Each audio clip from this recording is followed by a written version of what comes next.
तोड़ता है, गुल्लक को जब वो समाप्त करता है, तोड़ता है, तो उसमें से जो धन एकत्रित होता है, जो पैसा एकत्रित होता है, उससे वो कोई गिफ्ट लेकर आता है। शिव महापुराण की कथा कहती है, जैसे पुण्य की गुल्लक जब भराती है हमारे परिवार में, राजगरिया परिवार में, जब हमारे दादा परदादा माता पिता के पुण्य की गुल्लक जब भराती है, थोड़ा थोड़ा पुण्य जब एकत्रित होता है, तब जाकर शिव महापुराण की कथा हो पाती है। आज मातृ दिवस है, पूरे विश्व में, पूरे भारत की भूमि पर मातृ दिवस मनाया जा रहा है। पर मैं ऐसे बेटे को भी धन्यवाद देता हूँ, ऐसी बहू को भी धन्यवाद देता हूँ जो अपने माता पिता की स्मृति में इस पुण्यमय कथा को, इस कोरोना महामारी के अंतर्गत पूरे विश्व के कल्याण के लिए श्रवण करा रहे।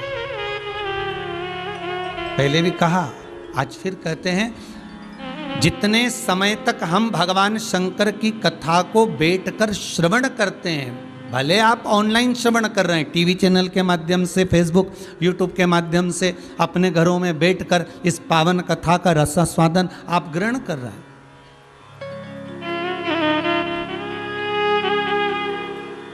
इस पावन कथा को आप श्रवण कर रहे हैं,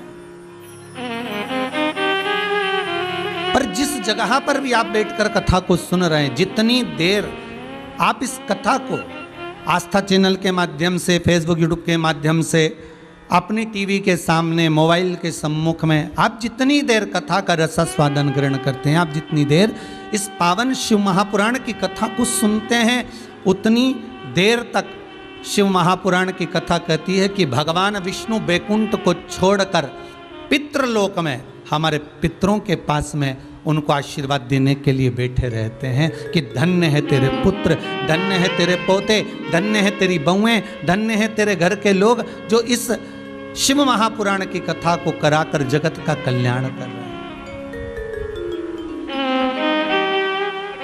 ये जग कल्याण के लिए, ये जग हित के लिए।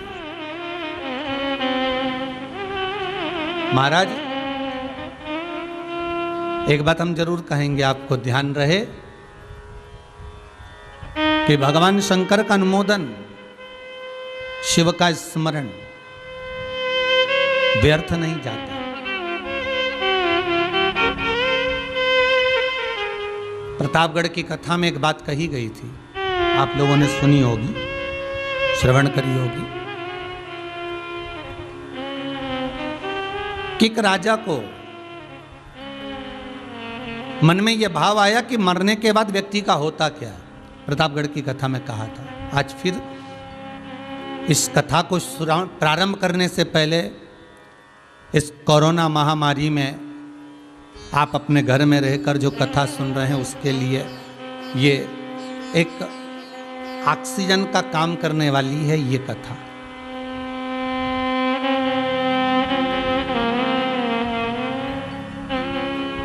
एक राजा के मन में आया कि व्यक्ति जब मरता है तो मरने के बाद उसका होता क्या है। उसने अपने नगर में सूचना कर दी सबको कि जाओ, कोई ऐसा व्यक्ति हो जो मुझे बता दे कि मरने के बाद होता क्या है, तो उसको मुंह मांगा धन दिया जाएगा।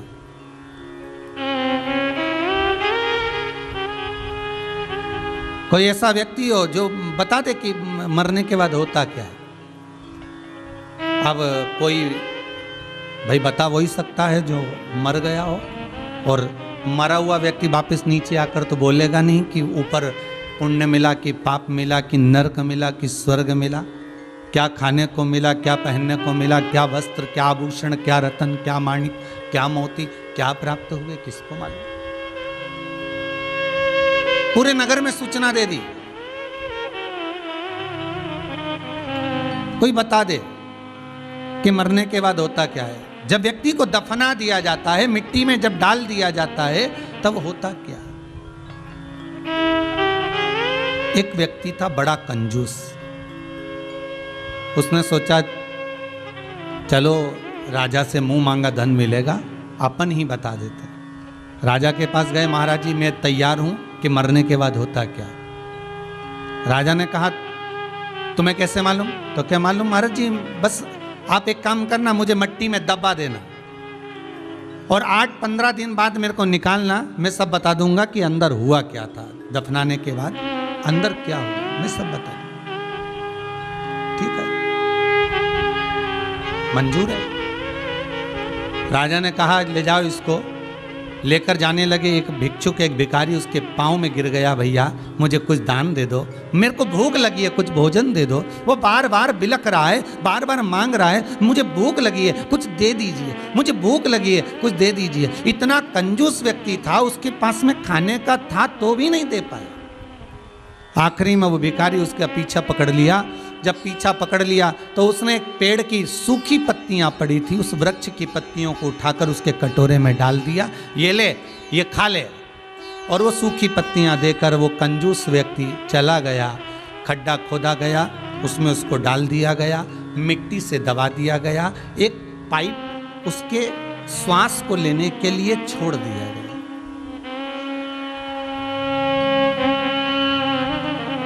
एक पाइप उसकी श्वास लेने के लिए छोड़ा गया। 3-4 दिन निकल गए। 5वें दिन एक सांप उस पाइप में प्रवेश करने लगा। अब इसको भय लगने लगा कि अपन तो मरे। बताओ, राजा ने पूछा था कि मरने के बाद होता क्या है, अब बताएगा कौन? अब अपन तो मरने चले। अगर मर गए तो बताएंगे कैसे, और नहीं बता पाए तो धन मिलेगा कैसे, और मरे अलग, करा क्या जाए। वो पाइप जो लगा था उसमें सांप प्रवेश कर रहा था।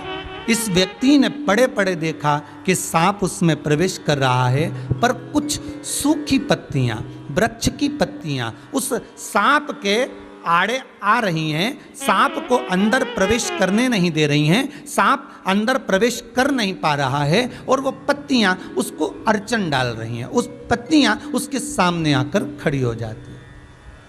सांप फिर आने का प्रयास करता है, पत्तियां फिर रोक देती हैं। सांप फिर आने का प्रयास करता है, पत्तियां फिर रोक देती हैं। 8-10 दिन निकल गए, इसको बाहर निकाला गया। राजा ने पूछा बताओ मरने के बाद होता क्या है?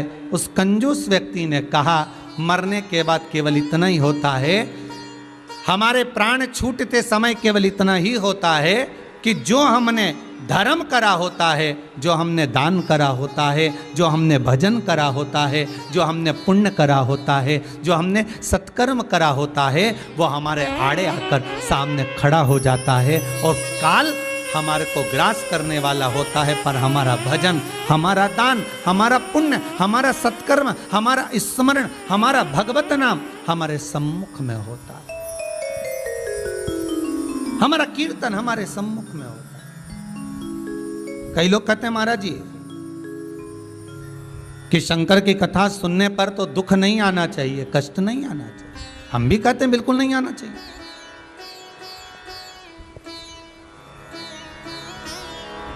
शंकर की कथा अगर हम श्रवण कर रहे हैं तो दुख तकलीफ और दुख कष्ट आना ही नहीं चाहिए। हम भी बोल रहे हैं नहीं आना चाहिए, पर महाराज फिर ये दुख, फिर ये तकलीफ, फिर मन में ये कष्ट क्यों? कारण क्या है? फिर ये मन में दुख तकलीफ कष्ट क्यों? शिव महापुराण की कथा कहती है भाई, आज तो आपने पुण्य करा, आज तो आपने सत्कर्म करा, आज तो आपने भगवत भजन कर लिया, पर जो पूर्व में कर कर आए हो उसका भी तो फल हमें यहीं भोगना है। हम पहले भी कथा में कहे कि एक बार भगवान मिले तो उनसे पूछना जरूर है। क्या पूछना है? कि जिस जन्म में हमने जो पाप करा है, जिस जन्म में हमने जो कर्म करा है, उसका भोग हमें उसी जन्म में दिया जाए। फिर हमें मनुष्य देह में आकर वो हमें फिर पाप का भोग ना भोगना पड़े। हम कर कर आए हैं, उसको तो भोगना पड़ेगा। महाराज कोई कोई सामान ऐसा होता है कि बहुत पैक कर कर जब ऑनलाइन बुलाया जाता है तो सारे डब्बों में पैक कर कर उसको भेजा जाता है, और इतने डब्बे पैक करे जाते हैं, टेप चिपकाया जाता है, पॉलीथीन में बंद करा जाता है, पन्नियों में पैक करा जाता है, कागज़ों में पैक करा जाता है। पैक करने के बाद उसको जब धीरे धीरे कर कर उसकी पैकिंग को हटाया जाता है, और उस पैकिंग को हटाने के बाद फिर हमारे पास में जो वस्तु तैयार होकर सामने जो सामान हम निकालना चाहते हैं वो प्राप्त होता है। अर्थात उसको खोलने में, उसको निकालने में कितनी पैकिंग होती है, उसको समाप्त करना पड़ता है, निकालना पड़ता है, तब जाकर जो वस्तु हमने बुलवाई है वो वस्तु हमारे सामने सम्मुख में आ पाती है। उसी तरह ये हमारा मन है, उसी तरह ये हमारी चित्तवृत्ति है, उसी तरह ये हमारा मन कहीं काम, कहीं लोभ, कहीं विषय, कहीं आसक्ति, कहीं तृष्णा, कहीं वासना, इतना पैकिंग का सामान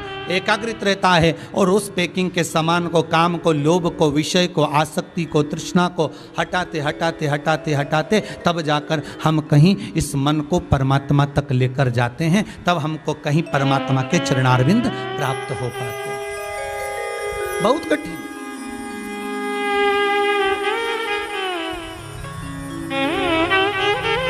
रहो दुखाया। कई लोग कहते महाराज जी हमने शंकर जी का भजन करा है, हमने शिव का स्मरण करा है। आपकी कथा में सुना था कि शंकर का भजन करने वाला दुख नहीं पाता, शिव का स्मरण करने वाला दुख नहीं पाएगा। पर शंकर की कथा तो कहती है ना महाराज कि पूर्व में जो करा गया है, भगवान शिव पार्वती से कर रहे हैं कि पूर्व में जो कर कराए उसका भोग तो भोगना पड़ेगा। मत बुरे कर्म कर बंदे वरना पछताएगा, भगवान की आंखों से तू बच नहीं पाएगा, तू बच नहीं पाएगा। अरे ओ अज्ञानी मत कर नादानी। बहुत मुश्किल है।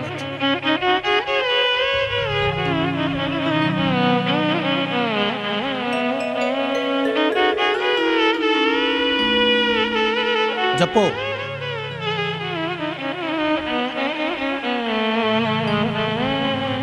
प्रतापगढ़ की कथा के बाद में ये कथा आज जो ऑनलाइन प्रारंभ हुई है, आप लोग अपने अपने घरों में सुन रहे हैं। मेरा फिर निवेदन है, ये कथा कथा नहीं है, ये महामृत्युंजय भगवान शिव का वो प्रसाद आपके घरों में इस टीवी चैनल के माध्यम से, फेसबुक, यूट्यूब के माध्यम से पहुंच रहा है ऑनलाइन। ये भगवान शंकर की केवल कथा नहीं है, भगवान शिव की केवल कथा नहीं, ये शंकर की अमर वाणी, अमृतमय वाणी आप तक पहुंच रही है। और मेरा आप सबसे, जितने भी श्रोता भाई बहन कथा सुन रहे हैं, उन सबसे निवेदन है कि घर में रहकर इस कथा का स्मरण, घर में रहकर इस कथा का मनन चिंतन 7 दिन घर में बैठकर संपूर्ण परिवार के साथ, और अगर परिवार के लोग भी ना बैठें तो अपनी टीवी की आवाज़ का वॉल्यूम थोड़ा सा बढ़ा कर रखना, जिससे घर के एक एक कमरे में कुछ पॉजिटिव एनर्जी पहुँचे। शंकर का कुछ मंत्र, शंकर का कुछ शब्द, शंकर के कुछ श्लोक, शंकर का कुछ अनुमोदन, शंकर का कुछ नाम स्मरण हर एक के कक्ष में, हर एक के कमरे में एक तरंग की तरह, जैसे पूजन वाले स्थान पर आरती करते समय, मंदिर में पूजन करते समय एक कलश में, एक बाटकी में, एक पात्र में, एक पंच पात्र में, एक कलश के अंदर जल भर कर रखा जाता है।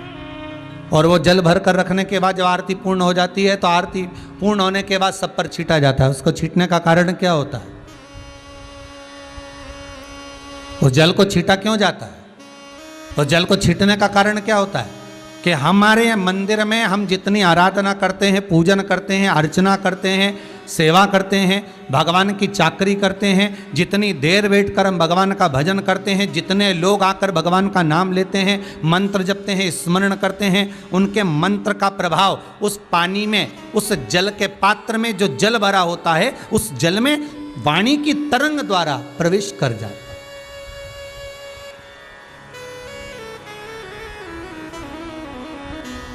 और वाणी की तरंग द्वारा जब प्रवेश करता है तो वो जल इतना पवित्र हो जाता है, इतना आनंदित हो जाता है कि वो जल का छींटा मात्र हमारे कई पापों को समाप्त कर देता है, हमारे कई पापों।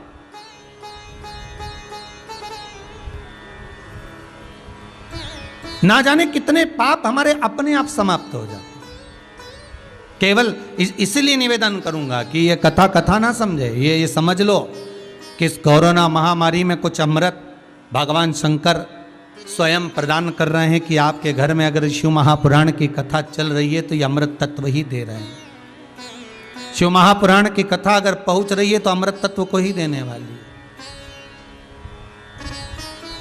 इसलिए बार बार निवेदन है महाराज, इस कथा को सहज ना ले।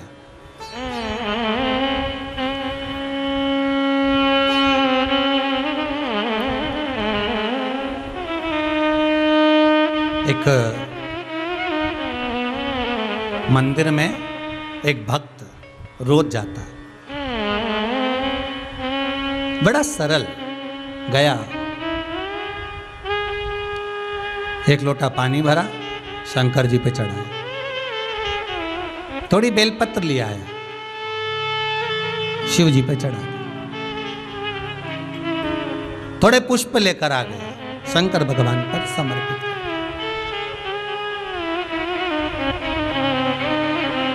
अब जो मंदिर में आता है उसकी मुराद पूरी हो जाती है, पर ये रोज रोज आता है पर इसकी मुराद पूरी नहीं होती। बड़ा दुखी। इसने एक दिन भगवान शंकर से निवेदन करा, भोलेनाथ आपके मंदिर में जो आया, आपके मंदिर में जो पहुंचा, आपने सबकी मुराद पूरी करी, फिर मैं वंचित क्यों रह गया?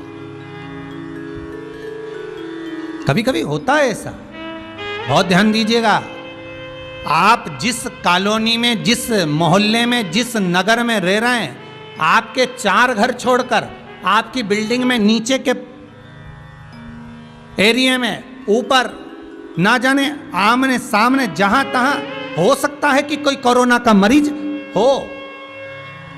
हो सकता है कि आपके नजदीक तक भी पहुंच गया। उसके बाद भी भगवान शंकर यदि आपको स्वस्थ रखे हैं, भगवान की कृपा है, और आप अपने घर में आराम से, आनंद से, स्वस्थ होकर यदि रह रहे हैं, तो ये शंकर भगवान को धन्यवाद देना कि भोलेनाथ तेरी कृपा है। 32 दांतों के बीच में जैसे जिभ्या रहती है, चारों तरफ हाहाकार मचा हुआ है, और तूने मुझे जिभ्या की तरह बचा कर रखा हुआ है। ये तेरी कृपा है, ये तेरी दया। हम फिर कहेंगे, 7 दिन अगर कथा सुन रहे हो तो श्री शिवाय नमस्तुभ्यम मंत्र को जपते रहो, मंत्र का स्मरण करते रहो, ओम नमः शिवाय जपते रहो, स्मरण करते रहो। और अगर समय मिल जाए तो महामृत्युंजय मंत्र का जाप भी करते रहो। महामृत्युंजय मंत्र का स्मरण भी करते रहो।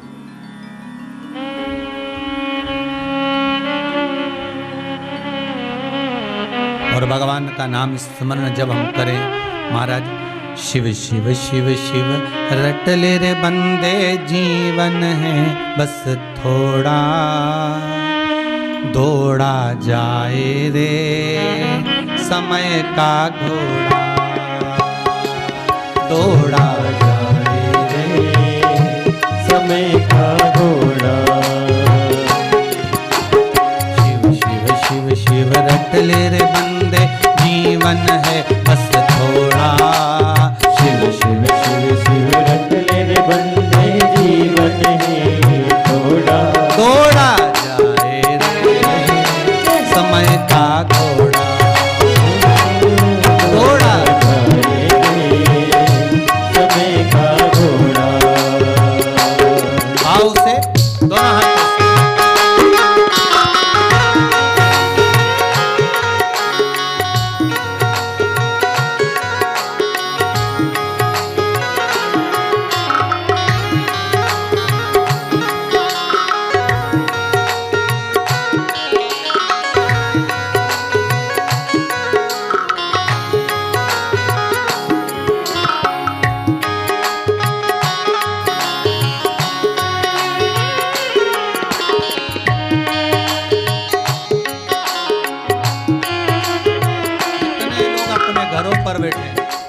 पर, पलंग पर, जहां बैठे हो दोनों हाथों से ताली सेवा देते हो। जय हो।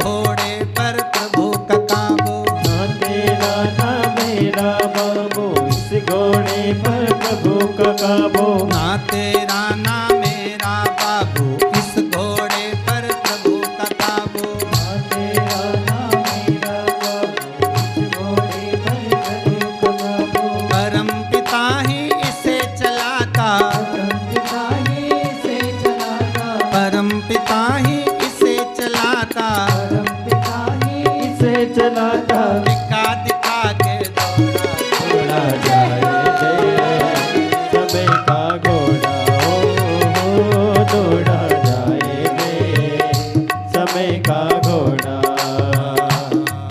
ओ शिव शिव शिव शिव रख ले रे बंदे, जीवन है बस थोड़ा।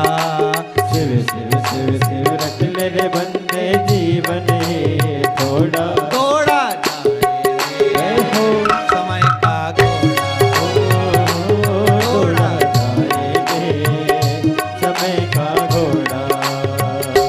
दौड़ा जाए रे समय का घोड़ा। दौड़ा जाए दे समय का घोड़ा। दौड़ा जाए रे समय का घोड़ा। दौड़ा जाए दे समय का घोड़ा। हर हर महादेव है। भगवान शंकर की कथा कहती है, भगत शिवजी से कहते हैं कि प्रभु तुम्हारे दरबार में जो आता है सबकी मुराद पूरी हो जाती है, पर मैं रोज आता हूं मेरी मुराद ही पूरी नहीं होती। कारण भोलेनाथ कुछ ऐसी कृपा करो कि मेरा भी, मैं इतना भाव से आपको जल चढ़ाता हूँ, मैं इतने भाव से आपको बेलपत्री चढ़ाता हूँ, मैं इतने भाव से आपको नमन करता हूँ, मैं इतने भाव से आपका आदर करता हूँ, सम्मान करता हूँ, सत्कार करता हूँ, आपको चंदन लगाता हूँ, दूध दही शहद का लेपन करता हूँ, उसके बाद भी दुख मेरे। भगवान शिव कुछ नहीं बोले। शंकर भगवान भगत के दरवाजे पर आज कमंडल लेकर, चिमटा लेकर, राम नाम जपते हुए भगवान शिव एक साधु के वेश में पहुंच गए। भगत के दरवाजे पर गए, आवाज लगाई, भगत, अरे ओ भगत, ए भगत।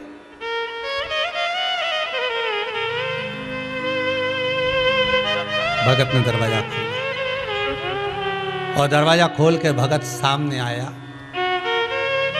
तुम कौन? शंकर भगवान बोले, मैं शिव। प्रभु दुनिया को वहीं से बैठे बैठे दे देते हो, आज मेरे घर पर आकर आप मुझे देने के लिए आए हो? शंकर भगवान बोले, देने के लिए नहीं आया हूँ, भूख लगी है, आज मंदिर में कोई प्रसाद चढ़ाने नहीं आया, इसलिए भिक्षा मांगने आया। अच्छा, चिंता मत करो भोलेनाथ, आज मेरे यहाँ खीर बनी है और भगोना खीर का लेकर आया। भगवान शंकर ने कमंडल आगे करा, जैसे कमंडल आगे करा तो ये खीर का पात्र लेकर खड़ा। शिवजी बोले, भिक्षाम दे, भिक्षा दो। अब वो खीर का पात्र आगे लेकर जाए डालने के लिए, फिर उसने देखा, फिर हाथ को रोक दिया। शंकर जी बोले, भिक्षा क्यों नहीं देता? अरे भिक्षा तो दे। फिर पात्र भगवान शंकर आगे करे,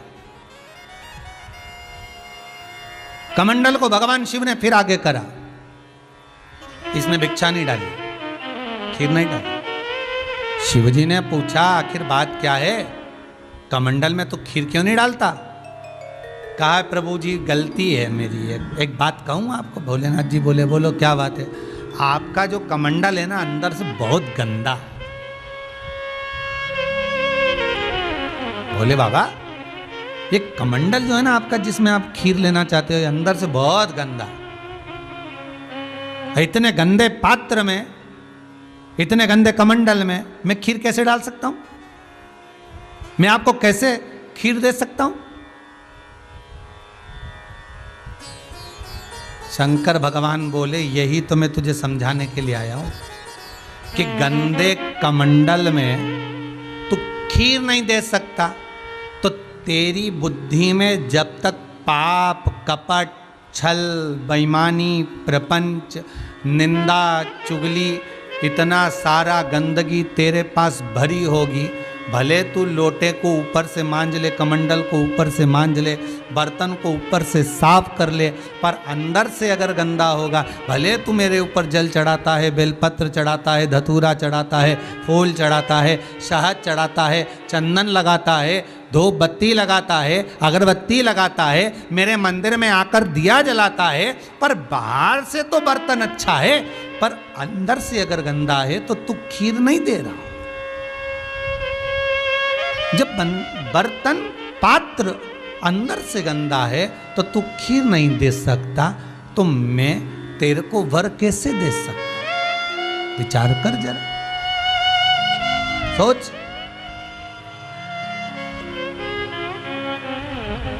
जब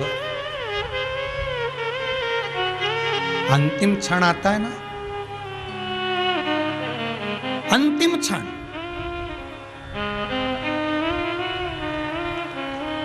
कल कोई कह रहा था सरकार को खूब सारे हॉस्पिटल बना देना चाहिए। गुरुदेव आपका क्या विचार है? हमने कहा बना दे, मना नहीं है, और हॉस्पिटल कम भी नहीं है, बहुत बनाए, मना नहीं है, पर निवेदन है हॉस्पिटल बनने से ज्यादा जरूरी है आप अपने बच्चों को इतना प्रबल बनाएं कि इसको हॉस्पिटल जाने की जरूरत ही ना पड़े।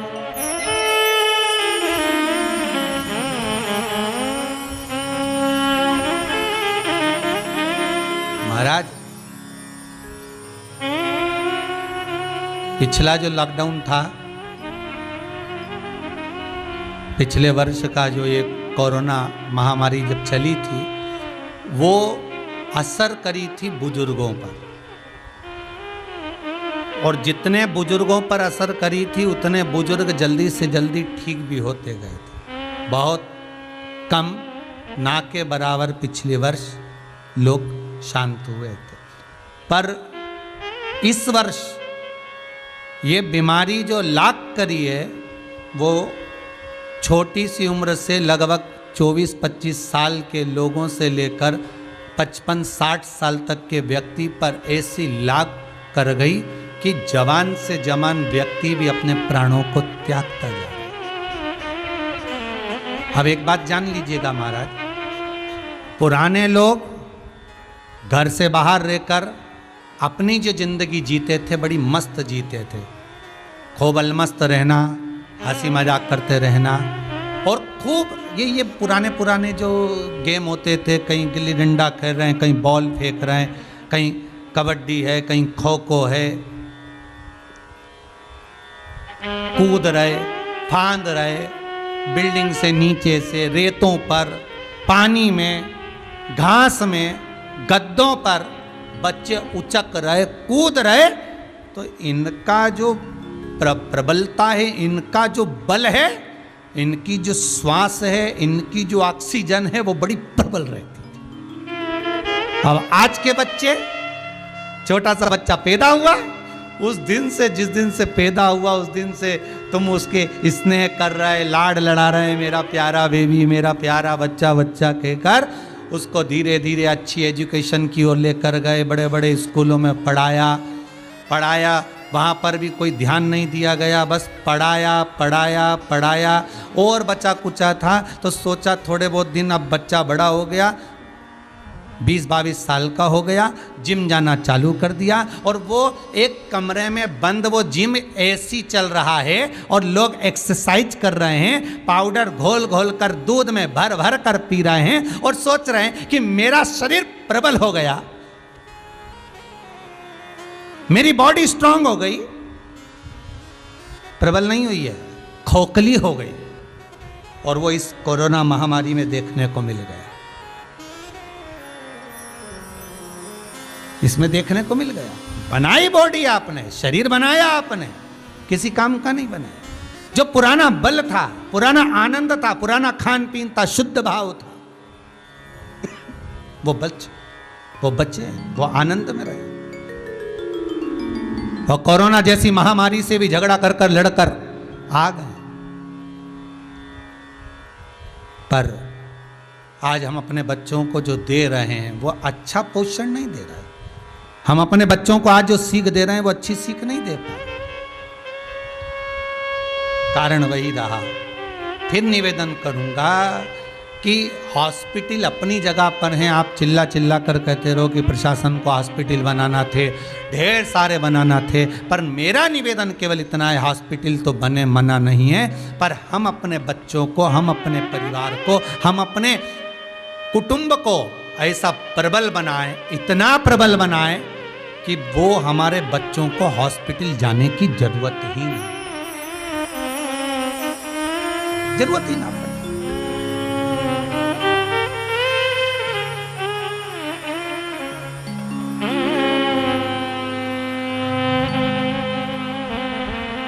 इतना पूरे शहरों में जाकर तो देखिए जरा, मुंबई चले जाओ, पूना चले जाओ, इंदौर, भोपाल, ग्वालियर, झांसी, दिल्ली, बड़े बड़े शहरों में जाकर देखिए, कहीं वन तो मिलेगा ही नहीं, वृक्ष तो मिलेंगे ही नहीं, सब काट दिए। और सारे वृक्ष काट दिए, अब ऑक्सीजन की कमी पड़ी, पूरा भारत हिल गया। ऑक्सीजन चाहिए, ऑक्सीजन चाहिए। कथाओं में पहले भी कहते हुए आए थे कि मरते समय व्यक्ति कर्जे में लदा लूम होकर मरता है। हर व्यक्ति जो मरा है वो कर्जा लेकर मरा है। और शिव महापुराण की कथा कहती है उऋण होकर जाना, कर्जे से मुक्त होकर जाना। एक प्रकृति का ऋण हर व्यक्ति के माथे पर रहता है। जब वो मरता है तो लकड़ियों के ढेर पर जलता है।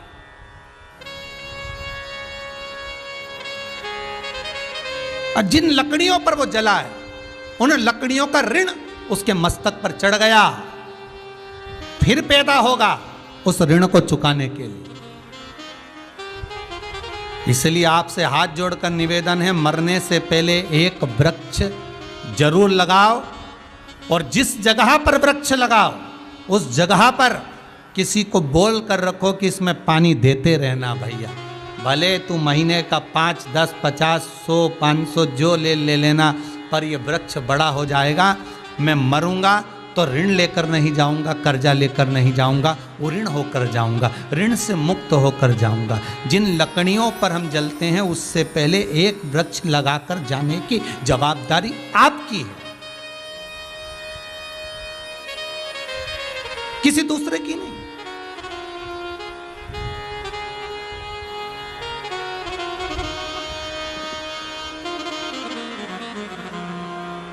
हम जब ये कुबेरेश्वर धाम में बेलपत्री के पौधे लगा रहे थे तो कई लोगों ने कहा महाराज जी इतने सारे बेलपत्री के पौधे, इतने सारे शमी के वृक्ष क्यों लगाना, यहाँ कोई और भी वृक्ष, ये आप पीपल के लगा दिए, आम के लगा दिए, कहीं छोटे छोटे फूल के लगाओ, गुलाब के फूल के लगा दो पौधे, थोड़े बहुत गेंदा के फूल के लगा दो, थोड़ा चमेली के फूल के लगा दो, इस कुबेरेश्वर धाम में जब अच्छे अच्छे फूल के पौधे लगेंगे तो जितने लोग यहाँ दर्शन करने आएंगे उनको गार्डन का आनंद आएगा। गार्डन की मूलता फूल के पौधे से नहीं होती है महाराज।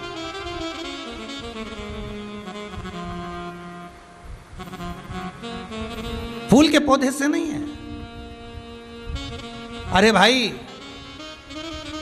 स्कंद पुराण में लिखा है कि जिस जगह पर बेलपत्र के 11 पौधे, 5 पौधे, 7 पौधे, 21 पौधे एक साथ लगे हुए हों और उस बेलपत्र के वृक्षों की उस बगीची में, उस कुंजन में, उस बेलपत्र की कुंज के अंदर बैठकर अगर कोई मुख से मात्र 5 बार भी शंकर के मंत्र का जाप कर लेता है तो उसका वो मंत्र सिद्ध हो जाता है। स्कंद पुराण कह रहे हैं।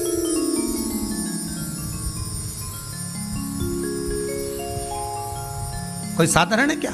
कितनी प्रकृति की महत्वता हमारे यहाँ शिव महापुराण में कही महाराज जी, कितनी प्रकृति की महत्वता कही। बेलपत्री का पौधा हो, चाहे आप शमी का पौधा हो, चाहे मदार का पौधा हो, सबका व्याख्यान वर्णन हमारे यहाँ शिव महापुराण करती रही। पीपल की महत्वता है।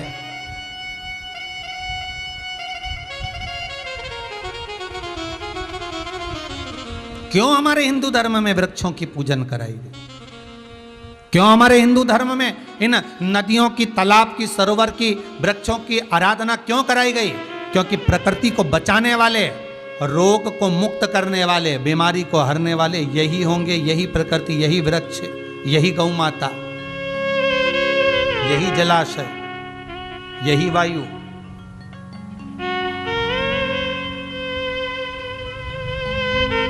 यही श्रेष्ठ कर सकते। तो जरूरत नहीं महाराज, जरूरत हमको अपने को प्रबल बनाने की। तो मेरा निवेदन है, ये शिव महापुराण की कथा आज जो हो रही है, इस कथा का जो मूल आनंद है, इस कथा का जो रस तत्व है, मेरा निवेदन केवल इतना है कि आज मासिक शिवरात्रि से अगर ये कथा चल रही है तो ये विचार करना कि शंकर ने बहुत बड़ी कृपा कर दी। हमारे घर में अगर हम शिव महापुराण की कथा को चालू कर कर बैठे हैं तो शंकर का ही कुछ अमृत हमको प्राप्त हो रहा है, अमृत प्राप्त। जपो, स्मरण करते रहो, विश्वास प्रबल रखिए, भरोसो दृढ़ इन चरण न कैरो, श्री वल्लभ नक्षचंद्र चटाविन सब जग माही अंधेरो। भरोसा होगा तो भगवान को मिलने में देरी नहीं, भगवान को मिलने में देरी नहीं। शिव पुराण कह रहे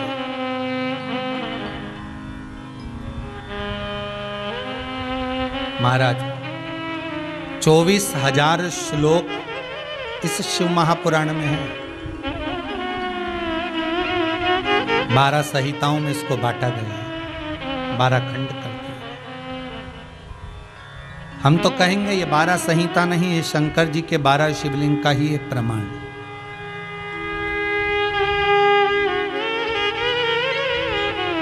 स्वयं शिव शंकर का एक स्वरूप हमारे सम्मुख में।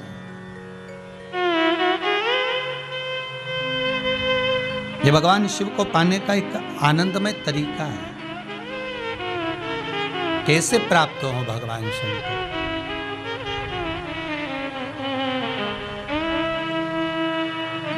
कैसे प्राप्त? आया चरित्र, एक सुंदर प्रसंग कहा। एक देवराज नाम का ब्राह्मण है महाराज, और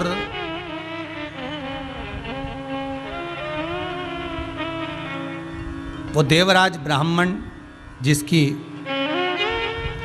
बुद्धि में, जिसके भाव में कभी भगवत भजन है ही नहीं, वो भगवान की भक्ति से बड़े परे है। भगवान को लोग याद कब करते हैं?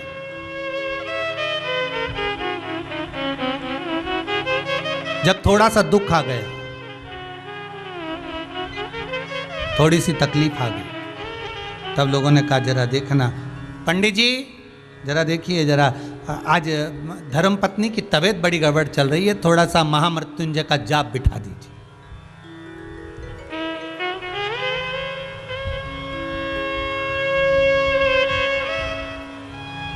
बिठाओ जरा जाप। अब देखिएगा जरा, वो दरवाजे पर बारात आकर खड़ी हो गई। हलवाई ढूंढने के लिए गए। क्या ढूंढने गए? हलवाई। काय के लिए? बारात आ रही है, 500 बाराती हैं, क्या करना है? हलवाई ढूंढ के लाओ। किस लिए? भोजन बनवाना है, 2-4 तरह का मीठा बन जाएगा, नमकीन बन जाएगा। अच्छा। कोई ने पूछा जब तुम्हारे यहाँ बारात आने वाली थी तुम्हें मालूम था कि बारात आएगी, तो फिर हलवाई क्यों नहीं करा? अरे बहुत हलवाई पड़े हैं साहब, इतने हलवाई ढेर पड़े, कोई भी मिल जाएगा, मीठा कोई भी बना देगा, 500 आदमी का ही तो है। और बारातियों के भोजन के लिए हलवाई ढूंढने के लिए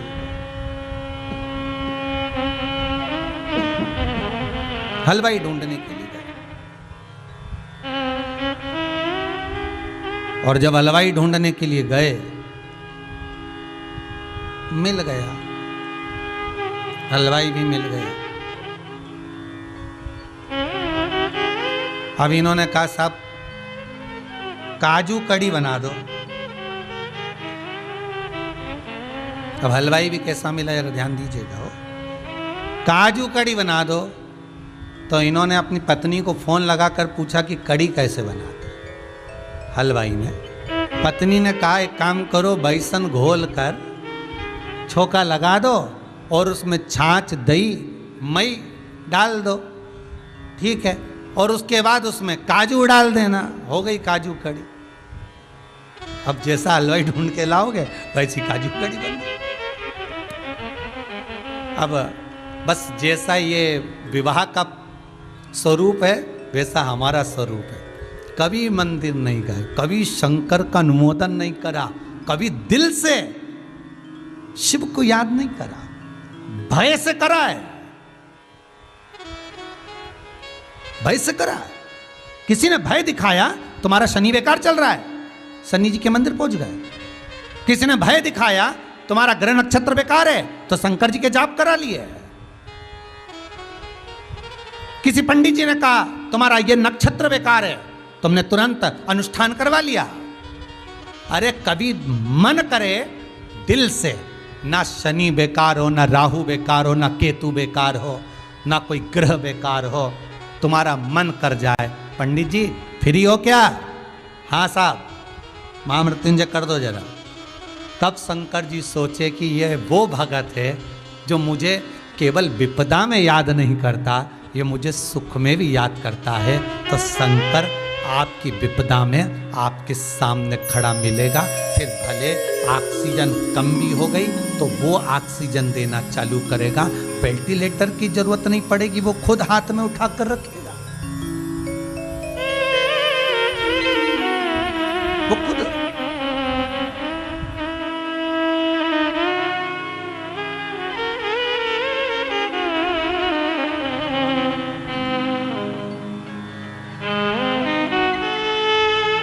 सम्मुख में खड़ा मिल रहा। पर हमारी आदत है, हम जब दुख आया, तकलीफ आई, कष्ट आया, थोड़ा सा बीमारी आई, रोग आया, तब याद करा पंडित जी जरा देखो ना हमारे ग्रह बेकार चल रहे हैं, जरा सा देखो बहू को एकदम बुखार आ रहा है, 3-4 दिन हो गए और लग रहा है ऐसा कि जांच के लिए डॉक्टर बोल रहे हैं, अब आप बताओ क्या करें। पंडित जी बोले अब क्या कर सकते हैं, महामृत्युंजय का पाठ करवा लो। महामृत्युंजय का पाठ भी करा।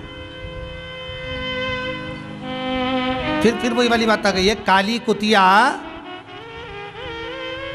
कुएं में जाकर गिर गई, मर गई, बदबू मार रही है। गांव के लोग इकट्ठे होके पंडित जी के पास गए, महाराज जी बताओ काली कुतिया कुएं में गिर गई, गांव में एक ही कुआं, 7 जात का आदमी पानी पीता है और वो कुआं बदबू मार रहा है। पंडित जी बोले काम करो, सत्यनारायण जी की कथा करवा, कथा कर भाई, बदबू नहीं गई। यज्ञ करवाया, बदबू नहीं गई। अनुष्ठान करवाया, बदबू नहीं गई। भंडारा करवाया, बदबू नहीं गई। गांव के लोगों ने सोचा कि इस कुएं को तो किसी का श्राप लग गया, इसलिए इसकी बदबू नहीं जा रही, कुएं को छोड़ो, दूसरा कुआं खुदवाएंगे। दूसरे कुएं को खुदवाने की तैयारी करी। एक संत का आगमन हो गया। गांव के लोग संत के पास जाकर बोले, गुरुदेव, गांव में एक ही कुआं, 7 जात का आदमी पानी पीता है, एक काली कुतिया उसमें आकर गिर गई, बदबू मार रहा है। हमने सत्यनारायण की कथा, यज्ञ, अनुष्ठान, दान, पुण्य सब कुछ करा, ब्राह्मण भोज भंडारा सब कुछ करा, पर कुएं की बदबू नहीं गई। संत बोले, कुएं में से कुतिया निकलवाई? बस महाराज, यही नहीं करवाया, बाकी का सब करा। संत बोले, अरे भाई, कुएं में से कुतिया निकाल कर बाहर फेंक देते, पानी को उलीस देते, दूसरा पानी आता तो बदबू नहीं मारता। ये कुएं की और कुतिया की कथा नहीं है, हमारी कथा है। मन रूपी कुएं में जब तक अहंकार रूपी कुतिया पड़ी है, तब तक वो भगवान का भजन में नहीं जाने देगी, स्मरण में नहीं जाने देगी।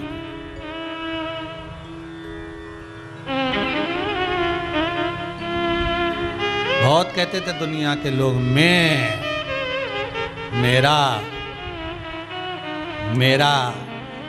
मेरे पास इतना धन, इतनी दौलत, इतनी संपदा, ऐसी सत्ता, चारों तरफ मेरा नाम चलता है, चारों तरफ। ओ महाराज, चारों तरफ मेरा नाम चलता है, इतने इतने वोट से तो हम जीतते हैं, हमारे पास में ये पद है। मालूम पड़ा जिस जगह जिस क्षेत्र से चुने गए, उसी क्षेत्र में मालूम पड़े बीमारी में मर रहे, और एक हॉस्पिटल में पलंग के लिए भी ऊपर तक फोन लगाना पड़ रहा है। अखबारों में न्यूज़ है महाराज, एक पलंग पाने के लिए भी अखबारों में न्यूज़ है, टीवियों पर दिखाया गया कि कई ऐसे प्राण त्यागे जो अच्छे अच्छे पद पर थे, और मालूम पड़े एक पलंग पाने के लिए, पलंग मिल जाए, ऑक्सीजन मिल जाए, वेंटिलेटर मिल जाए, उसके अब बताओ तुम्हारे वो अहंकार, तुम्हारी वो अभिमत्ता, तुम्हारा अहम कहाँ गया? तुम्हारा धन, तुम्हारी दौलत, तुम्हारी सत्ता, तुम्हारा वैभव कहाँ गया?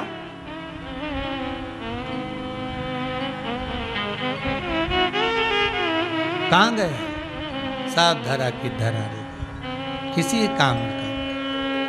इसलिए फिर निवेदन है, जो इस दिल से आप भगवान शिव को रिझा लो।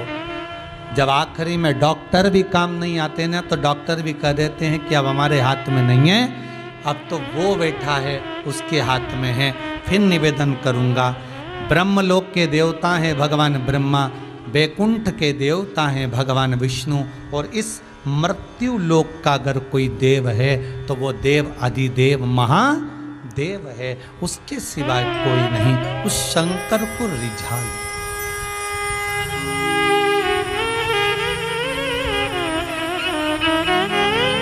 उस शिव को रिझा लो।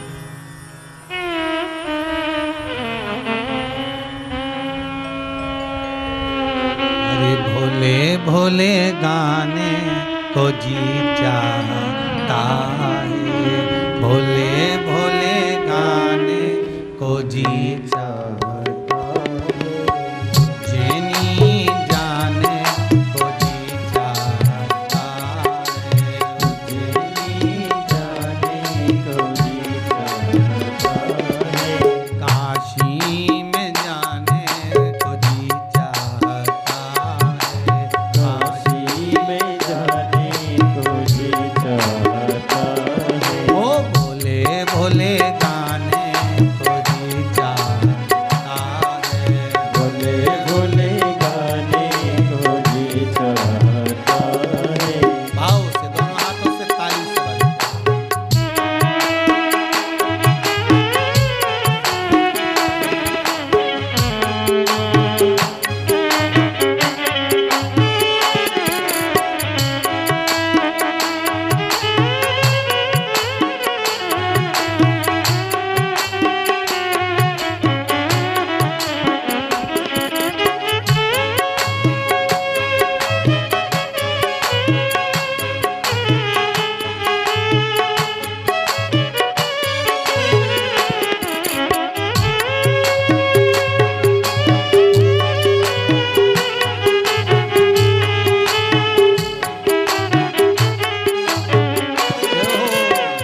है। काशी नगरिया में गंगा बहत है। अरे डुबकी लगाने को जी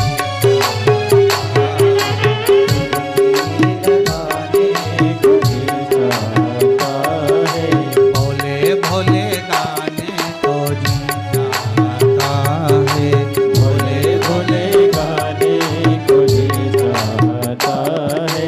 भोले भोले गाने को जी चाहता है। भोले भोले गाने को जी चाहता है।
नगरिया में कोतवाल है भैरव। ओ काशी नगरिया में कोतवाल है भैरव। काशी नगरिया में कोतवाल है भैरव। ओ नैना मिलाने को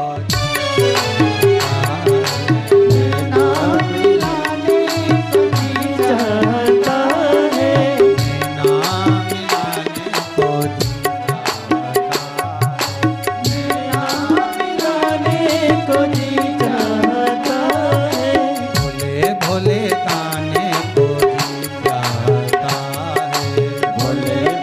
गाने को जी चाहता है।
वरदानी त्रिकालदर्शी कैलाशी शंकर की कथा करें। शिव ओघड़ी है, शिव दयालु है, शिव दातार है।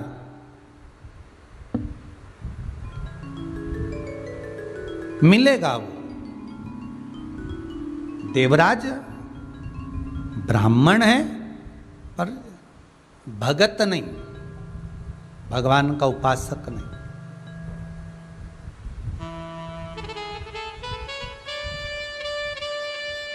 मृत्यु लोक में आ जरूर गए,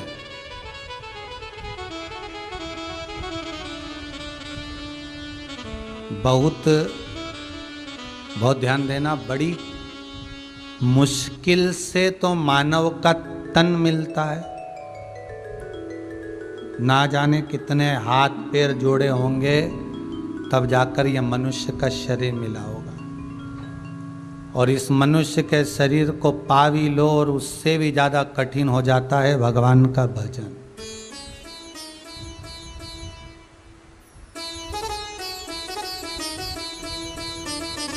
आकाश जी और निशा जी, राजगरिया परिवार को मैं बहुत बहुत धन्यवाद देता हूँ।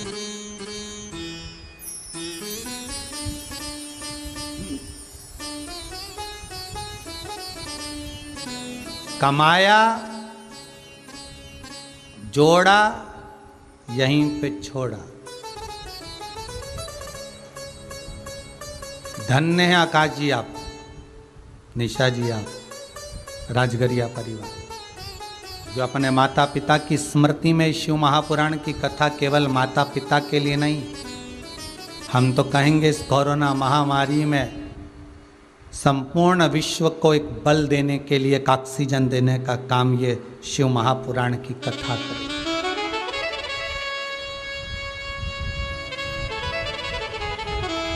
बल दे रही।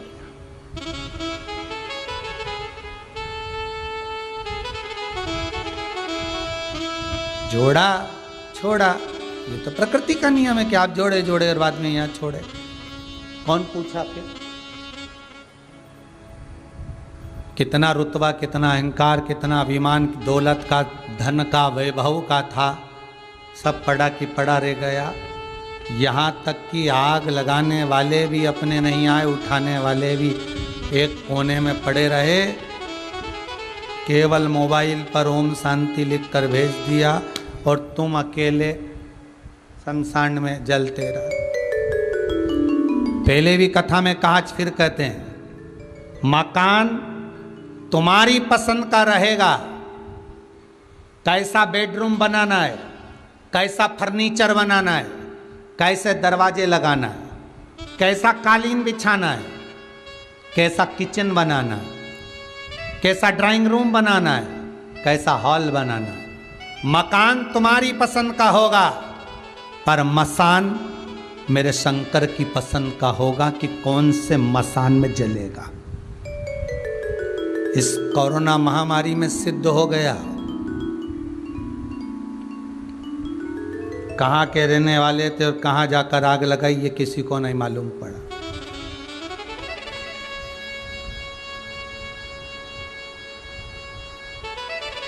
और अभी भी कुछ नहीं गया। फिर निवेदन करते हैं, हर श्वास में शिव है। अगर लॉकडाउन लगा है, तुम्हारा शहर बंद है, मंदिर के दरवाजे बंद हैं, आप मंदिर नहीं जा सकते, आप शहर में कहीं तीर्थ में नहीं जा सकते, आपको कहीं जाना भी नहीं, आपको कहीं नदी स्नान आदि कहीं नहीं जाना। या तो शिव महापुराण की कथा करिए, श्वास श्वास में शिव रमा है। इस श्वास में शिव है तो शरीर है। श्वास में से शिव निकल गया, अर्थात ये शरीर में से श्वास निकल गई, शिव निकल गया तो केवल शव रह जाएगा। इसलिए निवेदन है, कहीं मत जाओ, घर में रहो, इस श्वास रूपी शंकर का अनुमोदन करो, श्री शिवाय नमस्तुभ्यम का जाप करो, ओम नमः शिवाय जपते रहो, बाबा से प्रार्थना करते रहो, भगवान कृपा करना, कृपा करुणा कर। देवराज ब्राह्मण है, ब्राह्मण कुल में जन्मा है देवराज, पर जन्म ले लेना एक अलग